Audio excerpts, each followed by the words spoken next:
Ignition sequence starts. 6, 5, 4, 3, 2, 1, 0. Liftoff. We have a liftoff.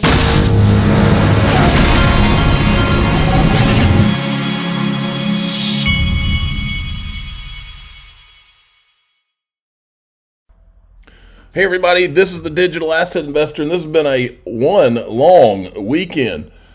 Let me get going here. The link to who you know is one of my sponsors. One of their companies in the portfolio that is available for purchase by accredited investors is Uphold. I'm a shareholder in Uphold, but Uphold is one of the exchange. It's not really an exchange, but Uphold's one of the companies that's supporting the Flare airdrop. That Flare airdrop, after a couple of years, is today. And so they were just wanting to make you aware of that, but you can, Uphold to me is one of the best platforms to buy digital assets, and it's one of the only ones where you can get XRP. And I am a pretty large holder of Uphold shares myself because I believe in it. Now, check this out. We had a little bump from, I think XRP had been down around 33 cents. And I think over the last 24 hours, it had a little bump. Let's click and see what it says. 24 hours, it was 33 cents to 35 cents. That's not bad. It could be better. We hope for better. Now, listen to what this guy says. I agree with this. I heard this morning. This is a video of Brian Brooks stating that there right now is an Amazon within the crypto market, and we believe that could be Ripple. So we're going to let this short clip play right here and get some comments from the group. Here we go. I've been saying for 2 or 3 years now that in crypto, a lot of the projects you see going on here are going to go to zero. But there are Amazon.coms in there somewhere, right? Things, the major protocol layers, the significant network technologies, those are going to make it out here strongly. All right. So they're basically saying that Ripple could be the next Amazon, and I agree. Well, it was also said here by Brad Garlinghouse himself, December 7th through 9th, 2021. And I think Ripple is in a position that I compare to Amazon circa 1997, where Amazon at those ages, which you and I will remember, it wasn't Amazon, it was Amazon Books. The name of the company was Amazon Books, and it competed with Borders and Barnes & Noble. Today, obviously, it does lots of things. I think of Ripple, our first vertical, the Books is to cross-border payments for Ripple. And I think Ripple. So the question I wanted to float today, because there was a lot of controversy. People were sending me this thread right here over the weekend. It was a thread. The official cool guy of the Digital Asset Investor channel stirred this up himself. Okay, and so the question that I asked here is, what is the next Amazon worth? Okay. What are the damages created by people and entities that tried to slow it down, thus preventing XRP adoption and a Ripple IPO, or slowing down a Ripple IPO? What are the damages created by how that affected the value of XRP? What are the damages created by stalling an IPO like that? Just the announcement of that IPO, I would think, would have significant changes in valuations of things. So this whole thread, and look, I'm not going to take shots at anybody in this thread. I just want to make a point. There are people in this thread that are into this XRP buyback that Jimmy Valley's doing. I've never viewed it as actually somebody wanting to do thinking that they're going to give us $50,000 each for our XRP. I've never viewed it as that. What I've viewed it as is, against the backdrop, I know that ETHGate leads straight to, according to John Deaton, there was criminal, what was it called? It was, I'm going to think of it in a second. The criminal conflicts laws were what are involved, and basically what happened was Bill Hinman was told by the SEC Ethics Department not to meet with any of his law partners, that would be a conflict of interest. He did it anyway, and and then that leads on down that path. Okay, and I'm not saying Bill Hinman did anything criminal. I'm just saying that that's what the discussion has been about those conflicts laws and all that stuff.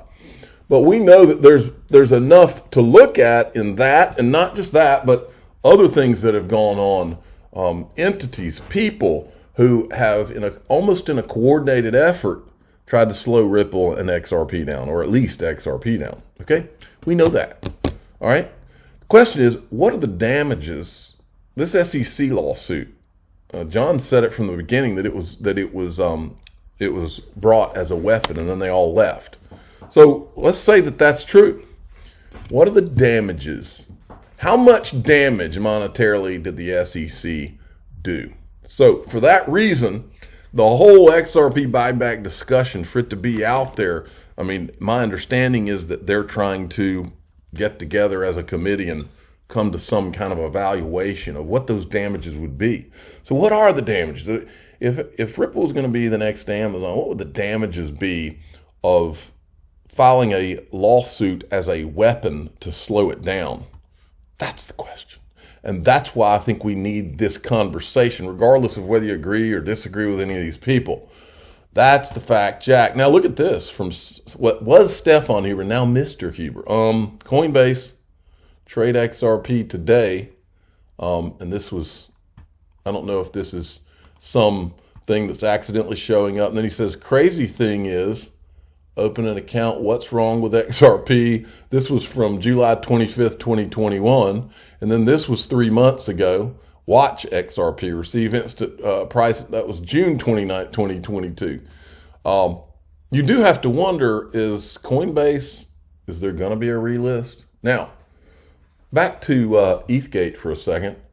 We've shown a lot of the different ways that all this stuff leads to China, folks. We've shown that both Jay Clayton and Bill Hinman helped Alibaba go public, Chinese company. We've shown you the ties to MoneyGram and all that. Well, look at this. Biden's chief financial regulator, this is from like 2021, I think. Biden's chief financial regulator headlined Chinese Chamber of Commerce event alongside Communist Party officials. So now we know that he's going and he's side by side there with CCP people. We also know that he's having meetings that he tried to scrub from his public calendar with that woman that used to be married, that's married to the guy who was the president, and George Soros, and crazy Nancy Pelosi. And I do mean, when I say crazy, I mean Looney Tune Nancy Pelosi. Okay, so we know that about him. Then there was this article, which I can't pull up here. It's like an Apple News thing, but it was sent to me. SEC spin doctors trying to hide crypto regulation disaster, Forbes. All right, then we got this from DJ Peter Voss. Ripple moves 100 million XRP. Whales shuffle 490 million tokens within 2 hours. Ooh, whale movement. Then there's this. We have Charles Gasparino, who I like. I like him and Eleanor Terrett. They've been very helpful in this whole ETHGate, investigation. Charles Gasparino has changed his tune a little. Instead of going down the Hinman ethics violation rabbit hole, XRP community should be putting pressure on SEC about how SBF token FTT somehow managed to evade the fate of Ripple XRP with Gary Gensler and company. FTT was an integral part of the FTX Alameda ecosystem that commingled everything. Anthony Scaramucci took FTT as a part of the SBF Skybridge investment, which was the smell of an unregistered, which has the smell of an unregistered security in and of itself. Yet SBF had multiple White House Gary Gensler meetings without a peep. The Hinman focus is diversion that hurts the XRP cause. Well, my question is, according to who? Let me tell you what I believe, folks.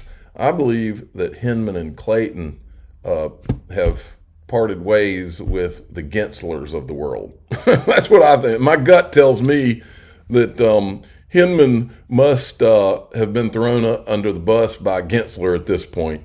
And so you have to wonder. Anyway, so here's what I said. And I have made an issue out of I've asked Gary Gensler, why is the FTT token a security? Why didn't you go after them? I've made an issue of that. We'll go after both. We'll stay focused on both is the answer to Charles on this. When the FTX thing first began, I said this would be a great distraction away from ETHGate. Bigger than Madoff, bigger than Enron, bigger than MF Global, which Gary Gensler presided over at the CFTC, by the way. All right, now here's another look. No, this is like double whammy here, folks. We've got the two most controversial things in XRP land are this XRP buyback thing that Jimmy Valley's talking about and pre-allocation. Well, here is a little thread where they're talking about pre-allocation. If a private company has an IPO, it becomes publicly owned. Wouldn't that be a form of decentralization? Plans within plans. Anders L says exactly, and Ripple's XRP holdings would thus, in a sense, become much more decentralized since it then would be just an asset on their balance sheet. Tipsy Tiger says the real question is, Ripple, as a public company, shows XRP on their balance sheet, which they currently don't. How will it be shown? The escrow can be voted on. Don't forget. So do they disclose the full escrow? Own it? You don't own it until you don't snare it. I don't know that. One thing's for sure. If there is any pre-allocation in that escrow, Ripple have already received funding, then it can't be shown as an asset. It's held in custody. So at the very least, should put to bed that pre-allocation theory. Just some of my thoughts. So I've said before on this channel, I believe that the escrow in that Ripple has, I believe when I say pre-allocated, I believe that they have. This is just my opinion. I believe that they have option contracts with probably various entities, maybe people too. That's just what I believe. I could be wrong. If I'm wrong, guess what? It's happened before because I'm a human. But that's what I believe. Some people don't. That's fine. I'm not going to be offended by that. Now, the flare drop is today. I wish these guys every success in the world on the flare drop. I do have flare coming to myself. I'm looking forward to how this all unfolds. I hope that it's a good thing. I hope that it comes out and the price skyrockets and all that stuff. So we'll see what happens. 8 hours, 32 minutes, 38 seconds, 37 seconds, 36 seconds, 35 seconds. And then just for those of you that I haven't mentioned this to, couldn't remember if I had mentioned it. This Bifrost wallet right here, this is the wallet that I've got my Songbird on, okay? And they've got it where you send your Songbird to this, and then there's an option to wrap it. It's not very difficult. There's videos all out there about it. You can figure out how to do it. If I can, you can. Trust me on that. This is, I don't need to show you. This is when I had tweeted this video out a while back. I tried to play it, but some of these videos on Twitter are they're getting parts of them where it goes mute and you can't hear the video. So I don't know what's going on there. I do know I'm the digital asset investor. I'm not an investment advisor. This is for entertainment purposes only. Please subscribe, hit the like button, tell your friends and family that Brad Garlinghouse says he looks at as Ripple as like the next Amazon.